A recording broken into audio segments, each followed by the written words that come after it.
Salam alaikum, salut à tous. Alors vous êtes nombreux à me dire, Mourad, alors, pour qui voter, etc. Déjà, la première question, c'est, si on me pose cette question, c'est que vous n'avez pas l'embarras du choix, mais le choix de l'embarras. Personne n'arrive à essayer, comment on va dire, à se retrouver derrière un candidat. Alors moi, je vais faire part déjà de mon analyse et ensuite de ma prise de position. Et ça se fait pas en 5 secondes comme certains. On vote pas à la tête du candidat, à la tête du client, tout ça, etc. Enfin, pour moi, c'est comme ça. Ça demande quand même beaucoup de choses, beaucoup de critères. Et en fonction de chacun de son filtre, c'est-à-dire en fonction de ses critères, plutôt sur ce qu'on attend d'un candidat. Alors tout d'abord, bien sûr, là, et je vous dirai d'ailleurs moi ce que je pense, ce ne sera pas un appel de cœur, mais plutôt de raison, et je vais m'en expliquer. Tout d'abord, on voit aucun candidat qui, sur le fond, parle de la décentralisation. Alors, on a vu les problèmes qu'il y a en Corse là, il y a le problème aussi dans les Antilles, les Bretons qui se réveillent, etc. Parce que je vous l'ai toujours dit, le jacobinisme, c'est le cancer de la France. Qu'est-ce que le jacobinisme? C'est le pouvoir centralisé qui décide de tout, du nord, du sud, de l'est et de l'ouest, et refuse, à la différence de la plupart des pays d'Europe et dans le monde, où il y a chaque fois une décentralisation, etc. Qu'est-ce qu'une décentralisation? C'est que l'État se décharge de certaines responsabilités, avec le budget bien sûr, pour qu'il puisse répondre au plus près des choses. C'est que du bon sens.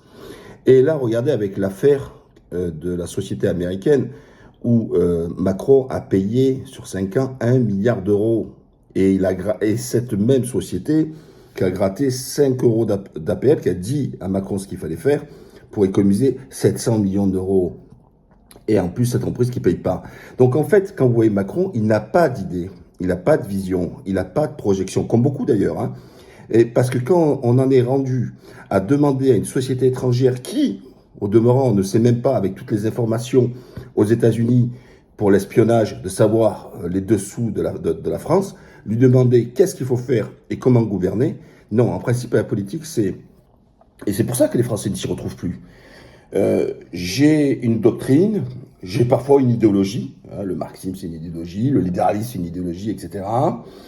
Et j'essaie d'amener les gens, j'ai une vision, j'ai un projet, et je vais essayer d'amener les gens à adhérer à mon dogme, à mes idéologies, tout ça, etc. Parce que je pense que mon système est meilleur. Non, maintenant on a des gens qui font du Twitter, pipi caca, des sujets, etc. Il n'y a plus d'auteur, il n'y a plus de vision, il n'y a plus de trajectoire. Il n'y en a aucun qui nous parle de la France à court, moyen et long terme. Donc la France de 2030, la France de 2040, la France de 2050, 2070. Et je sais que certains, ça les dérange quand je le dis, mais je vous le dis, à la différence en Turquie ou Erdogan, où depuis le début, ils donnent toujours une trajectoire, et avec chaque fois des étapes, et ces étapes sont respectées. Chaque fois, il dit, voilà, je donne une trajectoire, et voilà ce qu'il va se passer, mais il faut du temps. Et oui, en politique, il faut du temps. Pour gouverner, pour mettre en place, il faut du temps. Donc, vous n'avez pas ça. Alors, premièrement, il n'y a personne. Deuxièmement, l'éducation. Dernier au monde en mathématiques. Et il y a encore des gens qui viennent me voir, me demander, Mourad, en Turquie, tu as des écoles françaises? Mais pourquoi? Pour fabriquer les crétins. Si on est dernier au monde, je ne vois pas pourquoi en Turquie, alors que le niveau est supérieur, notamment en mathématiques, dire en sorte que, ben non, il faut que je continue avec le programme français. Donc, l'éducation. La santé, il n'y a rien qui est fait pour se dire est-ce qu'on va monter plus de dispensaires, etc. Vous vous rendez compte que même la région, la première de France, l'Île-de-France, il manque des médecins, etc. Donc, et comment on évalue un pays sous-développé quand il échoue sur deux plans? Un, l'éducation. Pourquoi? Parce que l'éducation, c'est ce qui permet une société où il y a des pauvres, où les enfants de pauvres peuvent espérer sortir de la classe sociale de leurs parents et donc de s'émanciper. Si l'école échoue, si l'éducation échoue, on est dans un schéma reproductif. Les pauvres restent pauvres, les riches restent riches. Et le deuxième pilier, c'est l'égalité face à la santé. Avoir accès tous à la santé.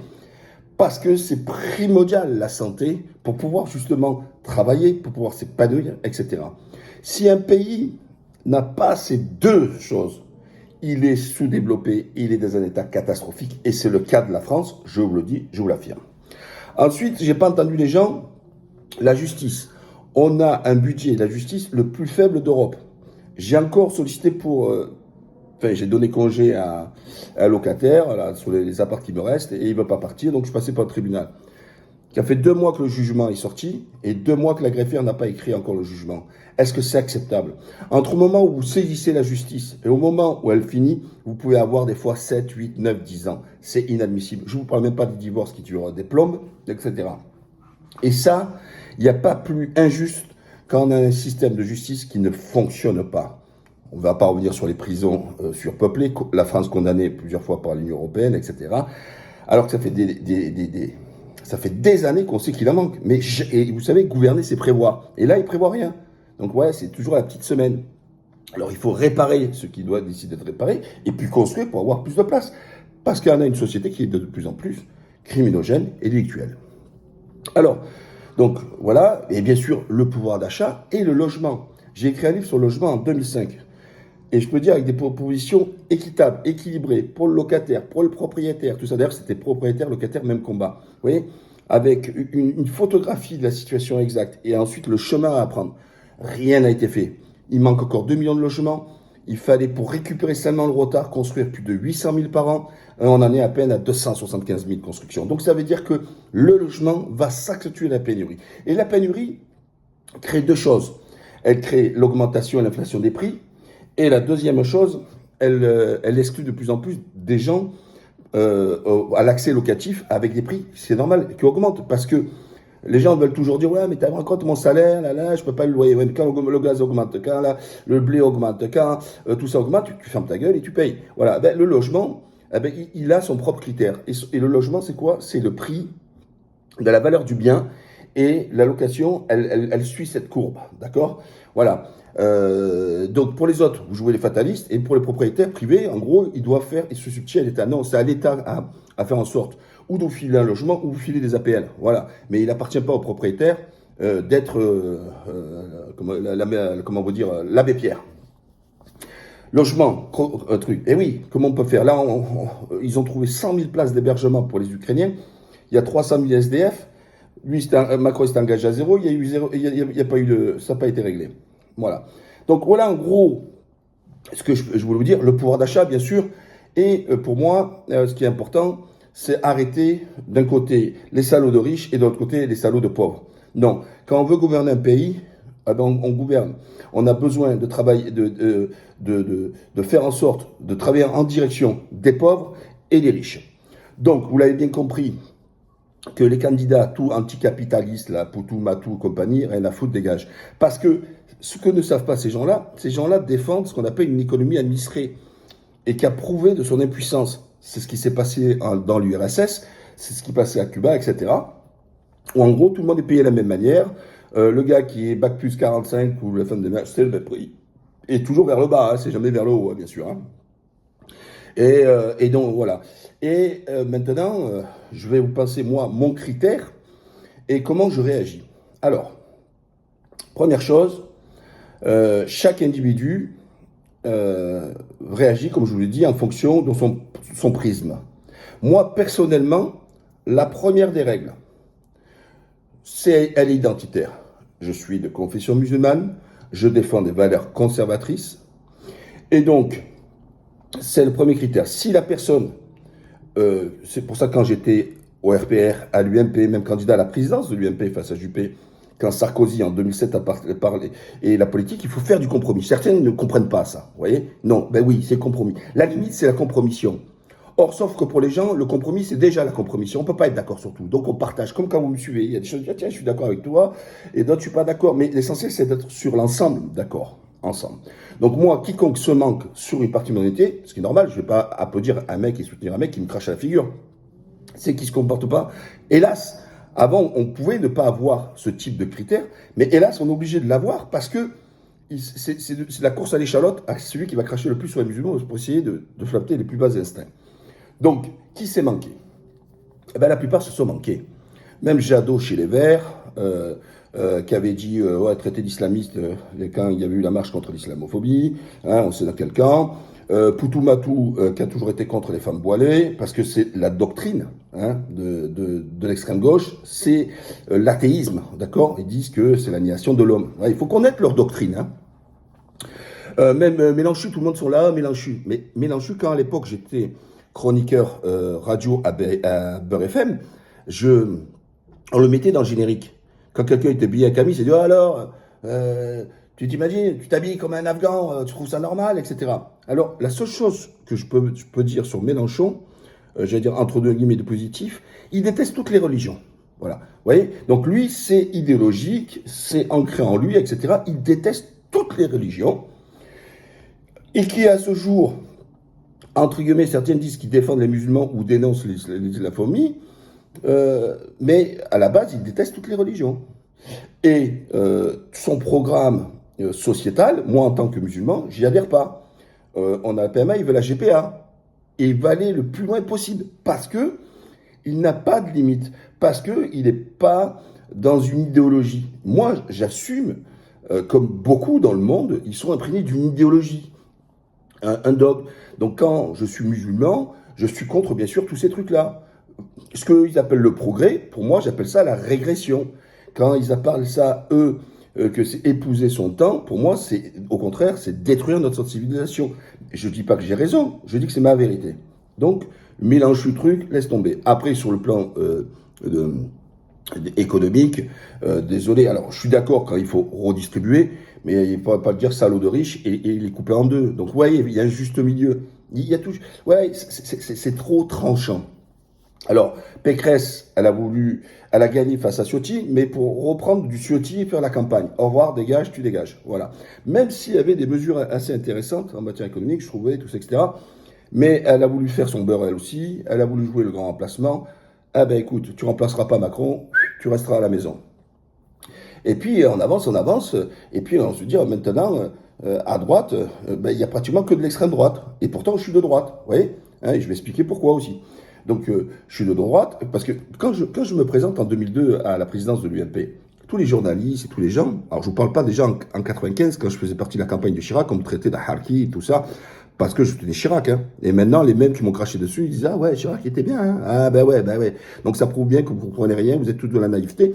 Pendant que vous faisiez les couleurs d'affiches pour le Parti Socialiste, le Parti Sioniste, tant à l'intérieur qu'à l'extérieur, et qui vous l'a mis bien dedans, d'accord hein, avec SOS Merguez, hein, SOS Racisme, SOS Merguez, hein, disant le droit à la différence pour montrer encore plus le racisme. On connaît, vous avez goûté, vous savez à qui vous avez eu affaire, et vous êtes réveillé cocu, un peu tardivement d'ailleurs, et souvent d'ailleurs vous prenez des décisions de cocu. Voilà. Donc ça c'est la première des critères, donc ce que je vous disais, tout ça, etc. Et bien sûr, après moi, c'est le critère économique. Et ça c'est très important parce que c'est celui qui fait en sorte de donner une directive dans un pays. Par exemple, rien sur la désindustrialisation, rien sur la balance commerciale déficitaire, avec des records, il n'y a rien. Voilà, personne n'a cette perspective. Donc moi, le deuxième critère, il est économique. Donc on va arriver maintenant sur, moi, tu vas le cracher le morceau, pour qui et comment. Pendant des années, j'ai toujours dit que à force, ouais, vous voyez ceux qui ont bien suivi ces dernières années, on a vu Le Pen, ça sent mauvais, le Front National, ça sent mauvais, Front Républicain, et à la fin, ils mènent une politique, on l'a vu avec Valls, hein, avec 7000 perquisitions à l'aveugle pour 0 arrestations, donc la misère traumatisée des musulmans. On a eu Macron avec la loi séparatiste, etc., fermeture de mosquées, etc., c'est taper sur les imams, etc. Encore une fois, je vous parle de ces gens qui n'ont rien à être reprochés et que tous les arguments sont complètement fallacieux et aucun fondement juridique. Hein, d'accord, moi je ne défends pas l'indéfendable. Si un imam se manque, il doit répondre de ses actes. Mais on ne lui ferme pas sa mosquée parce que là on punit la totalité des croyants. Voilà. Comme je reviens pour la même chose pour les églises, un pédophile ne ferme pas l'église, etc., etc. Et on doit continuer comme ça. Donc, ils vont tous faire leur marché. Ça fait des mois qu'ils nous parlent que de ça. Sujet majeur, sujet central. Grâce à Zemmour, les autres candidats qui viennent se greffer, prennent position, immigration, islam, etc. Et pendant ce temps-là, les Français demandent quoi pouvoir d'achat, logement, santé, éducation, etc. Donc, des critères qui sont complètement opposés à ce qu'eux, ils ont fait. Mais quand vous voyez que tout le monde court après, ouais, après eux, après le Le Pen, je me dis, mais... Et on voit Le Pen qu'à force, regardez, les autres lui courent après là, et elle revient vers le centre, entre guillemets. Bientôt, on va dire qu'elle est centriste. Pourquoi? Parce qu'ils prennent des positions, donc on est sur des courbes croisées. Elle est plus en phase parce qu'elle a compris que l'élément majeur en France, c'est le pouvoir d'achat. Et les autres lui reprochent, on dit, ouais, mais tu parles pas assez d'immigration, tu tapes pas assez sur les musulmans, pourquoi tu poses avec une femme voilée, pourquoi tu fais, etc. Donc, en fait, rappelez-vous, quand Darmanin lui avait dit, elle dit, ouais, ben alors les musulmans. Elle dit, non, les musulmans, c'est mes concitoyens, c'est une religion à part entière, comme les autres. Moi, mon combat, c'est contre l'islamisme. Ah, ben, je vous ai connu plus dur, vous êtes molle. Donc, Darmanin qui traite Le Pen de molle. Donc, ça veut dire que lui, il est plus dur. Vous voyez? Donc, on en revient que Macron et Darmanin, c'est extrême droite. D'ailleurs, il passe son temps à tweeter chaque fois qu'il ferme une mosquée. Par contre, je ne l'ai pas entendu tweeter pour le pauvre Argentin Rugbyman qui a été tué par un mec d'extrême droite. D'ailleurs, les Ciotti et tous les autres, ils sont très silencieux. Vous voyez? Et comme les médias, vous voyez? Alors l'autre, islamiste, et Kassem, on dit pas un mot. Je rappelle que le Landais, que tout ça, etc., c'est des bons blancs, hein, ils n'ont rien à voir avec l'immigration. Et pourtant, ils ont commis des crimes. Voilà, voilà. Mais c'est toujours pareil, vous voyez, clairement. On met là. Alors, j'essaie pas d'opposer, j'essaie d'expliquer que le traitement est complètement différencié. Et donc, moi, je pense, non pas par adhésion, mais par stratégie, et je l'ai dit la fois dernière déjà, en 2017, je leur dis, ils courent tous après le segment sur l'extrême droite, etc., et qu'il est bon ton pour que chacun revienne dans sa niche, c'est-à-dire que la gauche redevienne de la gauche, la droite redevienne de la droite, et qu'ils arrêtent de courir, c'est de mettre Le Pen une fois pour toutes au pouvoir, qu'elle démontre sa politique. D'ailleurs, elle dit plus zéro immigration, elle dit plus expulser tous les immigrés, ça c'est terminé. Non, parce qu'ils savent que ça ne tient pas. D'accord? Oui, ceux qui sont commis un crime ou tout ça, et d'ailleurs moi le premier, je suis d'accord, je ne parle pas d'un délit mineur, mais qui ont commis des gros délits ou qui ont commis un crime qui soit étranger, ils retournent chez eux, bien sûr, parce que quand tu vas dans un pays, la moindre des choses, c'est respecter les règles. Voilà, donc au revoir, bye bye. Voilà, la guerre, ça ne me choque pas. Moi, je ne me suis jamais intéressé à ceux qui ont failli. Moi, je m'intéresse toujours à ceux qui veulent travailler, à ceux qui veulent faire des études, ceux qui veulent, ils sont dans le bon chemin. Mais c'est eux qui me préoccupent, d'accord? C'est eux qui souffrent, d'accord? C'est eux ma préoccupation. C'est pas ceux qui ont décidé de s'affranchir des règles. Donc, voter Marine, ça veut dire quoi? Ça veut dire que déjà, elle adoucit, vous voyez, toutes ces mesures, et elle met même Zemmour à son extrême droite, pas de ministère de la réimmigration et tout. Vous voyez, mais déjà son segment. Parce qu'elle a compris qu'elle veut gouverner. Et si elle veut gouverner, elle ne peut pas gouverner à s'opposer à une partie de la population, donc elle est obligée de rassembler. Et là, si demain elle est au pouvoir, vous savez, la droite a toujours fait une politique de gauche et la gauche une politique de droite. Quand Jospin il était là, c'est lui qui a privatisé l'énergie, qui a signé les accords de Barcelone avec le gaz, l'électricité, tout ça, etc. Et on voit bien que ça a toujours été, et c'est la droite qui a fait le RSA, vous voyez. Donc on a toujours eu la gauche qui fait une politique de droite et la droite qui fait une politique de gauche. Parce que même Sarkozy, il travaillait plus pour gagner plus, la déduction des intérêts d'emprunt pour pouvoir acheter un logement, etc. C'est des mesures sociales, c'est des mesures d'émancipation. Ce ne sont pas du tout libéralisme comme a fait Macron. Les premiers de cordée, pas d'ISF, baisse des trucs, les dividendes, les ci, les récits, etc. Gavade, et le reste de la cordée dans le baba. Donc, vous voyez, et pourtant, estampillé gauche, puisqu'il a été quand même ministre 5 ans de Hollande, en tant que, d'ailleurs, c'est comme ça qu'il se définit, de gauchisme. C'est un libéral, à la Strauss-Kahn, etc. Voilà. Vous voyez, il faut séparer ce qui est le libéralisme et le capitalisme. Le capitalisme, c'est la liberté d'entreprendre. Hein, c'est le commerce, tout ça. Voilà.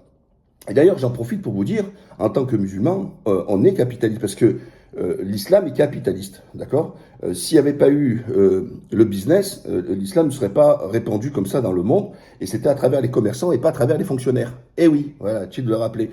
Mais l'islam permet, et en plus, l'islam ne taxe pas trop, vous voyez, c'est très peu, mais elle a une valeur redistributrice. Hein. Elle prescrit le gain, ouais, avec une certaine mesure, et après elle parle d'impôt social, et puis ensuite inciter à ce qu'on appelle sadaka, tout ça, etc., d'être aussi généreux en dehors des 2,5% obligatoires nets de pouvoir donner aux pauvres. Donc, on est sur un système équilibré.